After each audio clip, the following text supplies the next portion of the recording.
Greetings and salutations, friends, and welcome to some more Flight Sim World. And today I'm going to try out the Diamond Star. I've not looked at this one yet. We're going to fly forever autumn for the weather theming, and we're taking off from Le Versant, which is, a little bit north of where we were before, up in the mountains. We're just going to fly along this lovely little valley here and take a nice hard left turn and fly into the airport. Hopefully land at the right one this time. Yeah. So let's just get on with it. So next week there is an update coming. Yes. No version number yet, because they're doing the iterative number thingy. So it's not going to be 5556. It's going to be something odd. But there are going to be improvements to the frame rate. Hang on, where's my list? Improvements to the performance in full screen mode. For those of you running in multi-monitor setups, and additionally load times have been improved. Honestly, my load times are not bad. I'm sorry. Then lots of changes. Hang on, let's get this thing up in the air, shall we? Now I had a little play with my pedal setup, so the brakes shouldn't apply quite so easily this time. Blimey. This thing wants up quick, doesn't it? I'm digging this little aircraft. Alright, we can see my flight plan on the GPS there, that little line. We're basically just following this valley and then turning left. So I'm gonna climb. Oh, this thing has gears. Landing gear. Hey, retract the landing gear. Turn the landing lights on. Wait. Yes. Okay. Nope. Whoops. Messy there.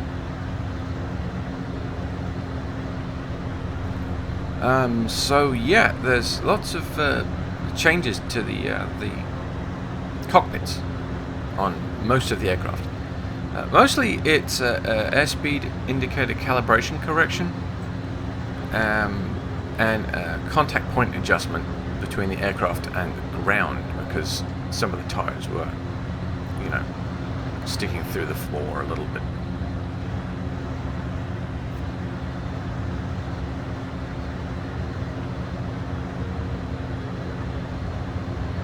I think this is good.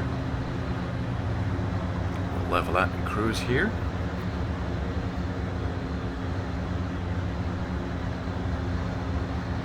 And just enjoy the scenery a little bit once I've got this thing trimmed in.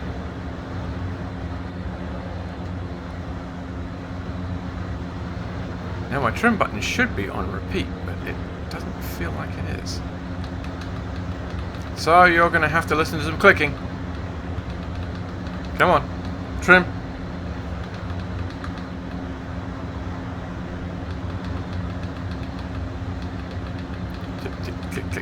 Click. Ah, well, whatever. We'll just do it manually.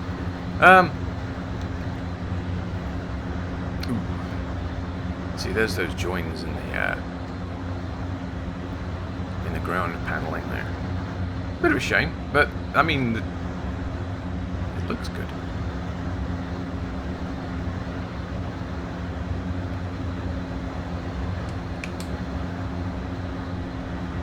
So I can fly this thing from outside for a moment. Probably not a good idea with the nose trying to go down like that. Okay.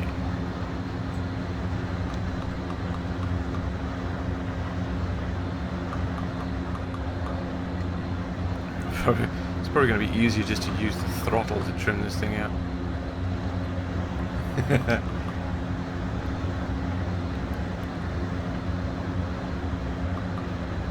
Come on. Come on. Okay, that's good enough. Yep, contact points.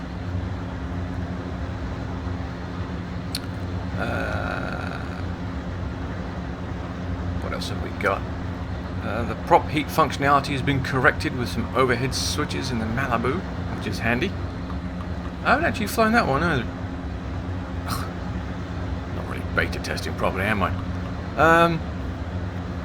Some G100 GPS improvements. Optimizations across the cockpit panels. All aircraft have had gauge highlights fixed, I guess is the term. Air quotes, fixed. Logic improvements for the autopilot systems, which is handy. It's nice if the autopilots are logical.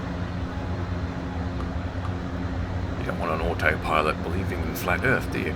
And then, addressed some erroneous paths in the Pro Mission Editor setup. So, hopefully, this next update will give us access to the Pro Mission Editor, which is going to be all kinds of fun. However, they haven't said if it's going to have inclusion in the Steam Workshop yet. So, any missions we create will be for our own private edification. That's not a bad word to use at this time in the morning. I just had one coffee. Various crash fixes related to the Sidewinder joysticks. They've actually turned off, or will be turning off, force feedback for the moment, whilst they nail down the problem here. ATC window can now be closed with a hotkey. Hurrah! The comms widget is now auto-closed if it doesn't contain any tabs, which is cool, because I used to end up with an empty comms window for some reason. Server name and password dialogues now sort correctly within the flight planner. So the multiplayer mode thingy is being addressed and looked at, as well as the core engine and everything else. So it's good to know that they're actually paying attention to that stuff. Localization fixes and various crash fixes. So that's that. That's what we should be seeing early next week. It's definitely going to be an interesting patch. Remember, these are little patches. They are probably. It's hard to say whether they actually had these planned, in quotes. I'm sure they have a timetable for the large patches to come in, and by timetable, release date on. They've probably got a whiteboard, and under release date, it's probably got the letters to be D, or when it's finished. Seems to be Dovetail's big selling point, which honestly I don't mind. I would much rather that they got things nailed down and working rather than trying to work to a specific release date. When it's finished, in my opinion, in something like this, when you're putting in a lot of hard work and you've got a lot to do and accomplish, putting down an actual release date can cause issues. Okay, now I've got this thing trimmed. Oh, it doesn't have gear. I thought this thing had gear. It's got fixed gear. Oh, alright, never mind. Now I feel stupid because I pushed the landing gear button. Sorry, stupid error.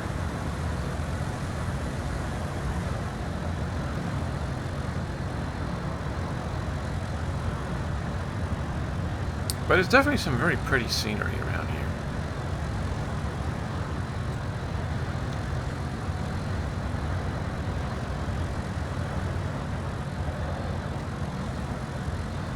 The blurries are coming out.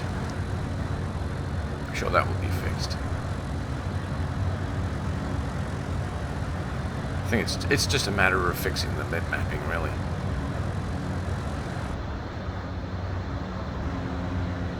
A lot of people have been having issues with washed out textures Well, sorry, not the opposite of washed out textures. You know, really cartoon looking colors. And I believe it's something that Dovetail are going to address later on. But if it really bugs you, what you can do is find something like Reshade or another very simple overlay and make yourself a color profile adjuster for it. I mean, many people who fly other flight simulators use similar overlays to affect the graphics and the coloring in their games. So yeah, you know, why not?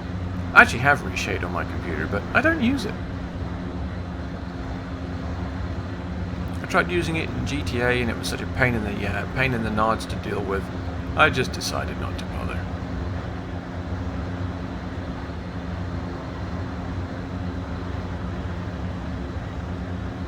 All right, so let's slow down a little bit, because that's where I'm aiming for. Ooh, that is pretty. That's almost worthy of a screenshot. It's very clear, isn't it? I could have sworn I picked Forever Autumn, but it doesn't seem very autumnal.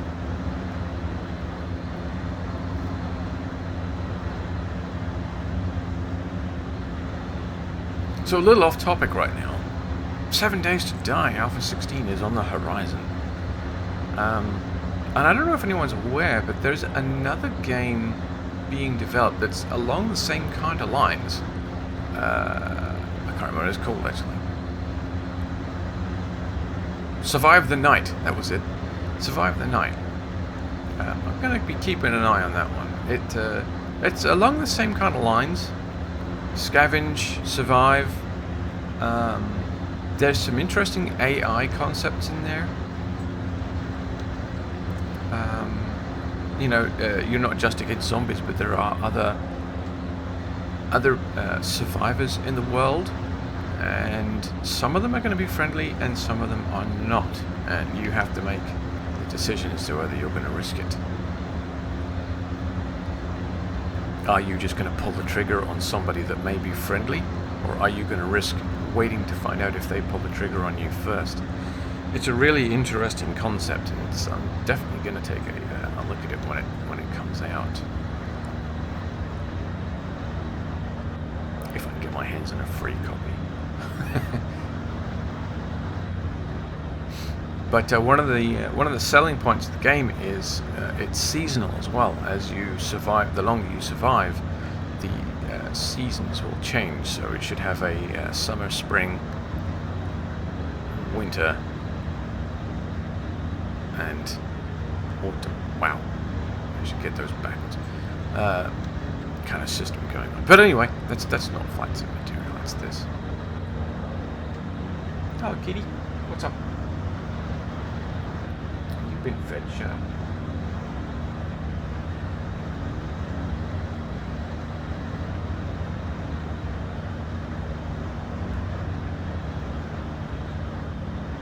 So we're going to line up on this little runway here. This is a very pretty area. Actually, if I was going to visit the south of France, this would definitely be an interesting spot.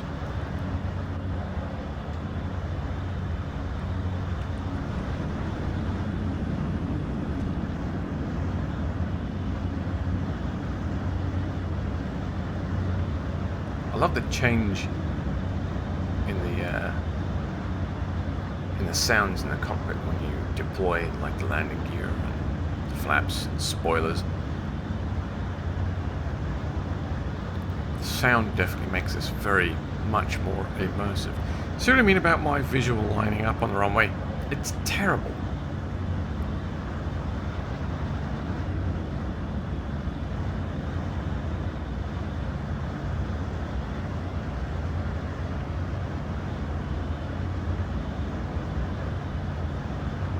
Like I said, I'm really out of practice with this.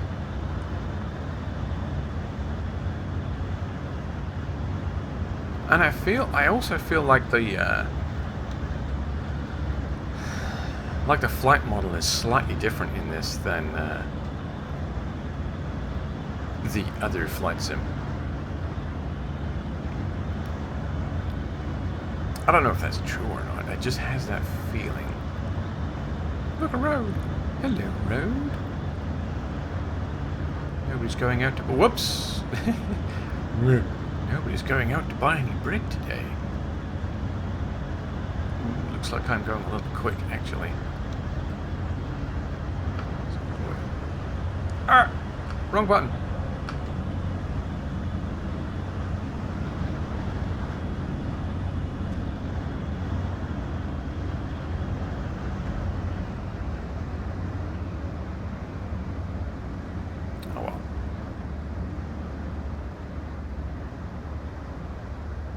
You know what? As long as you don't land on the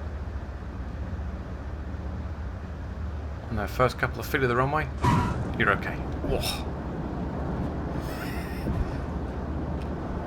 Always aim for the scuff marks. That's where the runway is reinforced.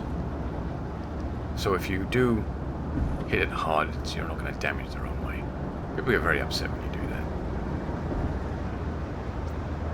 Actually, my local airstrip had an event not long ago where somebody came in a little too hard and actually took out a chunk of the concrete. But then, wait, not concrete, sorry, asphalt. Oh, there's the...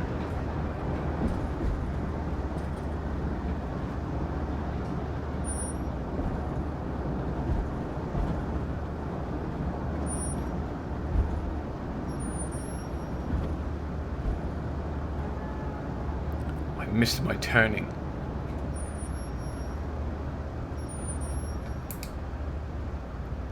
So I guess we'll just turn around. I do like to try and get off the runway before I exit. Practice little things, you know?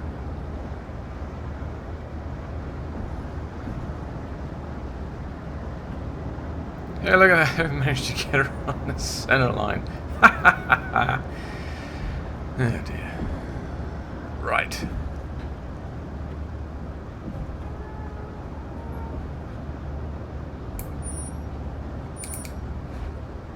There we go. There's the ramp eggs in there.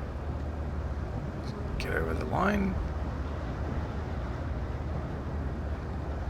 There. Oof, those autogen buildings are horrible, aren't they? Yeah, see, that was my pedals. That wasn't my brakes button. That's annoying. Okay. Well, yeah, I've done better landings. See, that should close this, but it didn't. It will, though. It will do. It's not a bad little aircraft. It's nippy. It looks pretty nice. Ooh, hello. I'm in the ground. But yeah, it's yeah. See what I mean? See what they mean about the tire contact points. So that's going to be fixed. Actually, it doesn't look like the front wheel is steering at all. Wow, all that with just a rudder. Okay. See, that's a view. I'll see you anon.